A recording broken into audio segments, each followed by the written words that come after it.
World building is integral to sci-fi and fantasy games, books, and movies. You may have even dabbled in it yourself if you're running your own D&D campaign or if you just like creating cool fictional maps.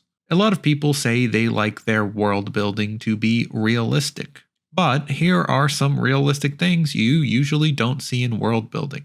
These aren't really tips for aspiring world builders, more just things I noticed about fictional worlds that I thought were kind of funny or interesting. In fact, adding some of these things to your fictional world might in fact ruin it.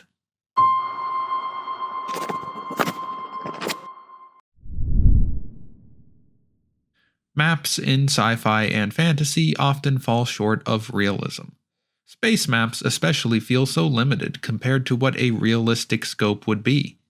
Galaxy-spanning empires will often have something like 100 star systems in them, when really that number should be in the billions. Imagine how much of a pain it would be to control an empire with 1 billion star systems. No wonder so many of them become authoritarian, because the amount of galactic bureaucracy would probably instantly kill a space-age libertarian. Fantasy maps often either have maps that look too much like Earth's map, or look very human-made, like having continents shaped like dragons or something. In a realistic world, bad flags should be everywhere. Look, I love vexillology as much as the next guy, but fantasy worlds where every place and faction have a cool flag that is both well-designed and meaningful aren't realistic. Let's be honest, most flags just aren't that great. Country flags are usually decently designed, but they play it safe, and as a result can often end up looking quite similar. Just look at Australia and New Zealand. On their own, these are decent flags, but together they're just confusing. New Zealand's government wanted to change their flag, but when it was put to a vote, people stuck with the old one over what was, let's be honest, a superior design. And that's how hard it is to get better flags, because these things are usually designed by committee. For regions below the country level, it gets worse. US state flags are notorious for 1, looking awful, and 2, looking the same. Sure, there are some memorable ones, but a realistic world builder should have 10 awful flags for every good one. City flags are even less likely to be well designed.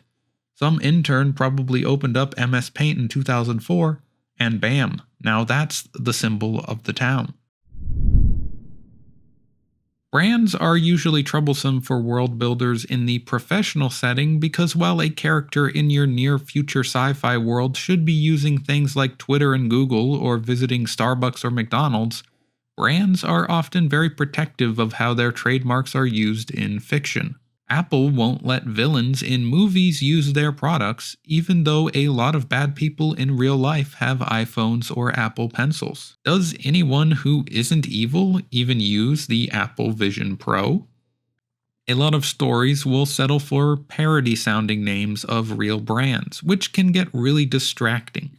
It's an unfortunate reality for storytellers, and there is not always an easy solution. Realism would also spell trouble for town names in a well-designed fantasy setting. In reality, there should be at least 5 mid-sized cities with exactly the same name in your world. Think Springfield and Portland in the United States. Portland is in fact the most populous city in 2 states. Of course, that would be really confusing to anyone experiencing your world. So understandably, it's best avoided. Imagine if there were 2 Mordors in The Lord of the Rings, but one was just next to the Shire and completely unrelated to the big evil one. Additionally, most worlds will have way too many giant creatures and not enough small ones. Of course, small critters aren't usually interesting to whatever story you're trying to tell, unless of course your adventurers are on a quest to slay every different species of rat. Anyways, that's all I've got for this video. A little different than the usual fare, but hopefully you found it enjoyable nonetheless.